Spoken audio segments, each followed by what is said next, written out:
What is up? Welcome back to the Crow House. I am your host, Cameron Odom, coming to you on what will be a little bit longer of an episode today. I'm hoping to bring you longer shows as this thing and I grow into what we're going to be. This thing will evolve, and we'll see what works and what doesn't work together. For me personally, this time of year is sports challenging. With no Cowboys or Rangers to bitch about, we will lean on the UFC and Dallas Stars a bit more after football winds down here in a couple of weeks. Sorry Mavs heads, more on that later. So much has happened since we last talked. On today's show, I will pull at your heartstrings briefly. We have a lot of NFL to get caught up on, and I will break down UFC 325 Volkanovski versus Lopez 2.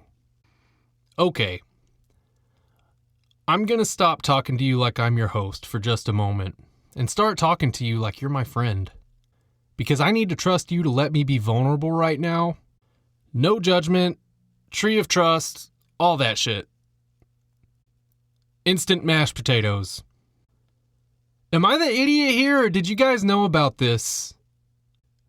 My wife worked late the other night and asked me to start dinner for a recipe that she had found, which included mashed potatoes. We don't do a ton of mashed potatoes in our house. If we're doing potatoes, I'm usually peeling and quartering russets for a pot roast. So this just blew my mind. You put the potato powder into boiling water, and get this, they turn into mashed potatoes. Instantly. Why has this eluded me? I've walked past them at the grocery store a million times. Hell, I used to stock groceries fresh out of high school. Anyhow, this episode is brought to you by Instant Mashed Potatoes, I guess. We are open for business if you're interested in advertising here on our program, or if you're in the instant dinner time sides game. Hit me up at crowhousemediatx@gmail.com and shoot me a lowball offer to kick off the negotiations. I usually try to keep the show pretty light. There are enough reasons to feel the weight of real life without me piling on. But let's step out of the Crow House for just a moment and into the Somber House. Just briefly, I promise. We start off by saying goodbye to a legend, as the news came down Friday morning that Catherine O'Hara has passed away at the age of 71 following a brief illness. I found out from my wife Friday morning when she called me and screamed the news at me. This one truly hurt. This one's significant in our house on multiple fronts. Our 1-year-old is obsessed with Home Alone. We seriously have this movie on almost every day, if not every day. I think he just likes watching the boy run around and go wild. But he does always get excited at the end of the movie when the mama returns home. And secondly, my wife and I have been rewatching Schitt's Creek for the past few weeks. Hence the "Ew, David" from last Thursday's show. It's a hilarious show, and my wife can attest Moira makes me laugh harder than any other character. She was an absolute legend, and such a kind, great person. All the tributes coming out are just so heartbreaking. Gone too soon at the age of 71. That did hit close to home. But what hits even closer to home for me, and for former Mavs fans alike. Yesterday, February 1st, was the anniversary of the Luka Doncic trade. They say time heals all wounds, but I still can't believe he's gone. He was ours, and he wanted to be here. I seriously don't know if I can ever basketball love again. I, like many others, have completely tuned out from the Mavs for exactly 1 year now. The Mavericks organization did take a critical first step towards reconciliation by firing Nico Harrison. However, there are unconfirmed rumblings that Jason Kidd could possibly step in as the next Mavs GM. I will just say it right now, that's not going to work for me. He claims that Nico was a rogue actor in all this, but I refuse to believe that he didn't have any say in the matter. I do also think he wanted more influence or power over the team, which he absolutely gained by trading Luka. Patrick Dumont and his stupid weasel face is still the owner, and I can't look at this team the same with this loser at the helm. And I know none of this is his fault, but street clothes Anthony Davis just has to go. I'm repulsed by seeing him in a Mavericks uniform, knowing that getting him here cost us everything. Which I guess the plus side of that is that I don't have to see him in a Mavericks uniform very often, since he's always fucking hurt, like he has been for his entire career, so who could have seen this coming? I digress. We head over to the NFL as we take a look at the Hall of Fame storyline that just won't go away. But first, as a follow-up to the Bill Belichick Hall of Fame snub poll from last week, you, the listener, have spoken, and in a landslide, 2 votes to 1. The Crow House has determined that Bill Belichick should be a first ballot Hall of Famer. You heard it right here. Suck it, Hall of Fame voters. On the topic of Hall of Fame voters, there's been a lot of reaction to the Belichick snub. So much so that the Pro Football Hall of Fame released a statement. I won't read the entire thing, but for brevity's sake, they did make it a point to say, if it is determined a member violated the selection process bylaws, they understand action will be taken. That could include the possibility that such selectors would not remain a member of the committee moving forward. So not only are the voters not supposed to talk about who they did or didn't vote for prior to the official announcement, they also can't talk about why they did or didn't vote for somebody, as this could influence other voters. I don't think this is the end of this story. I'll update here if there are any new developments. ESPN's deal to acquire NFL media has been approved by government regulators. As a result, the NFL will now hold a 10% ownership stake in ESPN. NFL Red Zone will now belong to ESPN, although the NFL still technically owns streaming distribution rights. No reporting to back me up here, but my prediction is that you're probably going to have an ESPN Plus subscription to watch Red Zone next year. Other than Cowboys games, we consume the NFL through Red Zone every week. They did implement a lot of ads this past season, but I do think it is still the superior way to take in the NFL action on any given Sunday. If you play fantasy football through the NFL's platform, get ready to speak ESPN Fantasy, buddy. The NFL Fantasy app will be absorbed into the ESPN Fantasy app prior to next season. I can't say that I've ever used the NFL's Fantasy app. I usually am split between Yahoo and ESPN as it is. But it is one of the primary fantasy football platforms. Where I think the biggest issue lies is antitrust and how it pertains to fair reporting on the NFL. Folks like Don Van Natta inside ESPN's newsroom have already expressed concerns over journalistic integrity and being able to cover the NFL without corporate bias.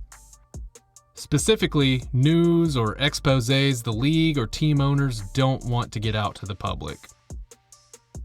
You may have heard that name before.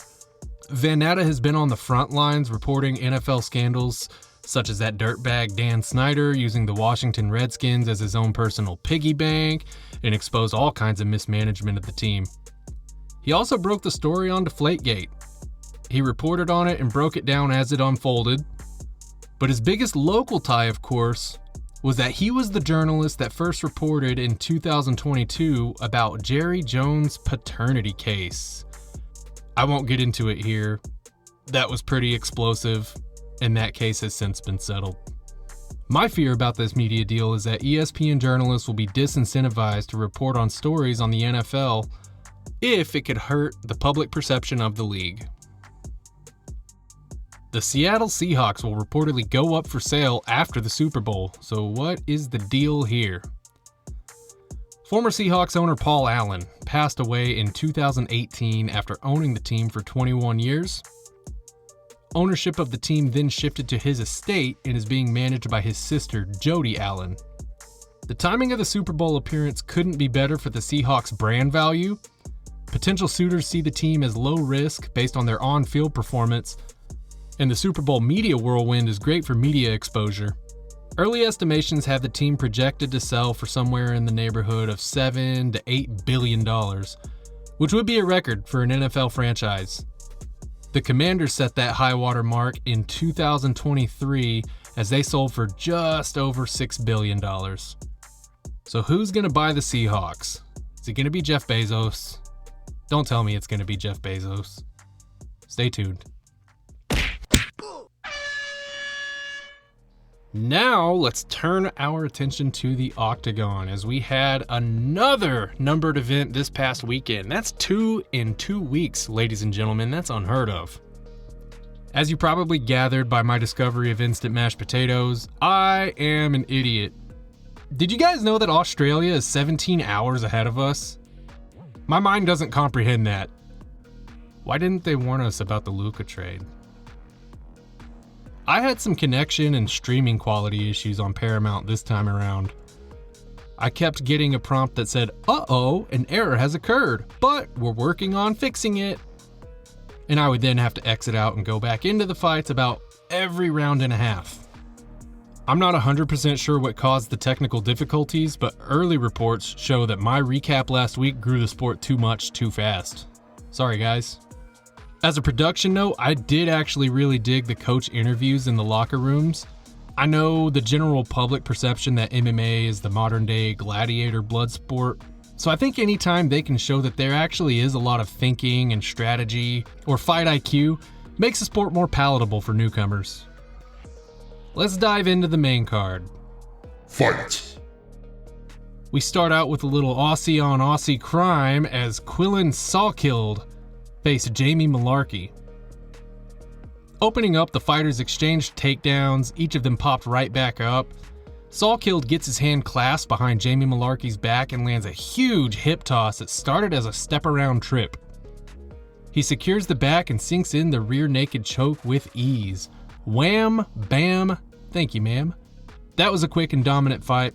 Sawkilled was the largest odds-on favorite of the evening, and that showed in his performance. That was his 4th win in 12 months at lightweight. He wants to stay active and get a top 15 matchup next, and he absolutely deserves it. A quick finish here can only mean one thing. We have time to fill with ads. So now that I have a sports gambling addiction and my taxes are done, let's continue. We move right along to Tai Tuivasa versus Thaleson Teixeira. The Brazilian Teixeira had never faced a second round in his career before tonight. The Aussie Tuivasa is a fan favorite. He's notable for his post-fight shoeies, chugging a beer out of a shoe. Disgusting, but somehow awesome at the same time. Reports came out that Tuivasa had to cut weight to make the heavyweight limit of 265 pounds, and it showed in his performance. Tuivasa came out guns blazing, but he got taken down and controlled for the better part of the first 2 rounds. He found himself needing a finish to earn a victory in the 3rd and final round. However, both fighters were just extremely gassed at the end of round 2. So in round 3, Teixeira could barely stand up from fatigue. There was a ton of clinching and laying on each other for rest. Tuivasa sprawled on a takedown, and he had to have been on empty because he couldn't muster the energy to do any damage whatsoever in a gotta have it round 3. No shoey this time as Thaleson Teixeira walks away with a unanimous decision victory. He was ranked number 15 entering the fight. He may be up for a top 10 matchup next.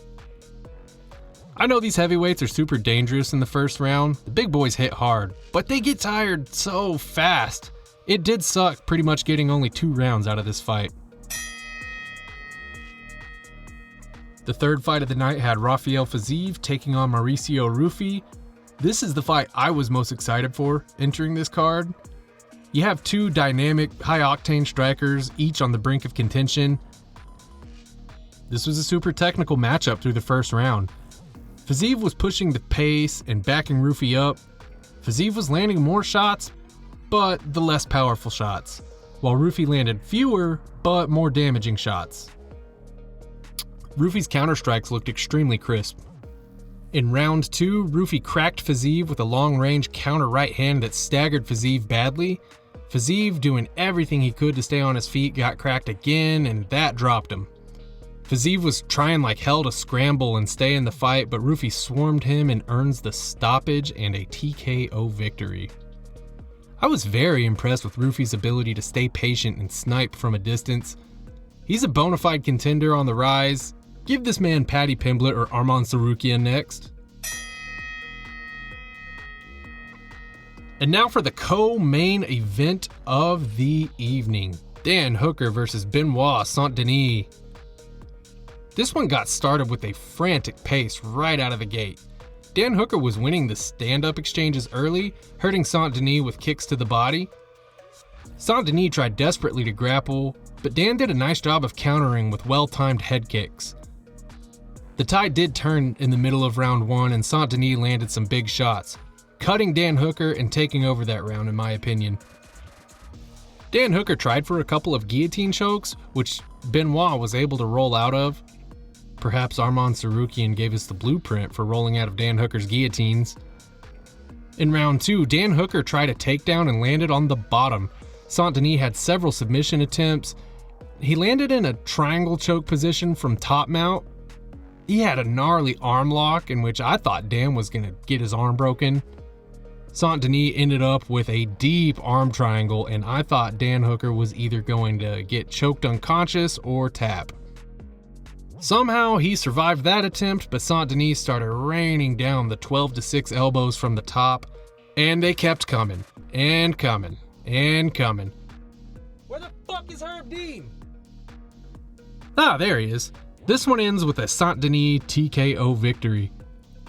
BSD is another lightweight contender on the rise. After back-to-back knockout losses to Dustin Poirier and Renato Moicano, he's rattled off 4 straight finishes to set himself up nicely for a premier matchup.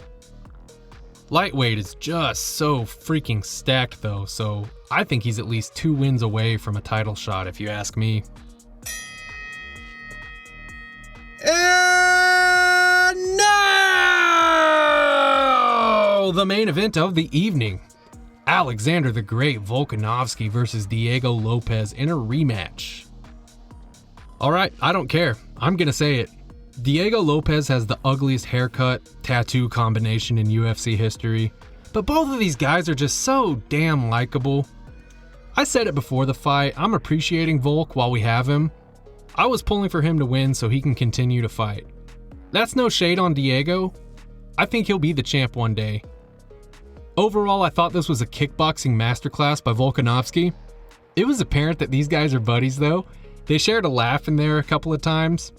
Lopez just wasn't doing enough to set up his big shots. He has the chin to be able to charge in and take some damage in order to dish some out. And that can work against less disciplined opponents. But that doesn't work against elite fight IQ kickboxers like Volkanovski. Lopez might have won round 2, but even that was iffy. In round 5, it did appear Diego was limping on his left foot after throwing a kick. It was later revealed that he broke both of his feet during the fight. Even still, there was a moment where Diego had great position on an armbar, and I'm not gonna lie, I got nervous for a minute. Volk was able to escape from the submission attempt, and this one went the distance. This fight wasn't close. The judges' scorecards reflected that. 50-45, 49-46, and 49-46. For your winner, and still, Alexander Volkanovski does it again. It goes without saying, Volkanovski is a legend. I can't help but love that guy. Again, I think Diego Lopez is great. He's gonna be the champion one day. Volkanovski was asked who he wants to fight next, and you just have to love this response. Whoever deserves it. He named Movsar Evloev and Lerone Murphy as the logical choices, but it's now been confirmed that they're actually going to face one another at UFC London on March 21st. However, Volkanovski did say he was going to talk with his team and see what's next. He mentioned having a tough camp, so I wonder if he'll make another move up to lightweight. He's fought twice at 155, both of those times he lost against Islam Makhachev. The next numbered event on the schedule is March 7th. We have UFC 326 Max Holloway versus Charles Oliveira. More on that matchup in the coming weeks. So what's up then? Did that UFC segment suck? Did you see any of those fights differently than I did? Go off then with your bad self. Drop me a comment in the Spotify comment section or shoot me an email and let me know about it. That will do it for today. Thanks for tuning in, big dog. We'll be back Thursday for another dose of the Crow House. Take care and be well.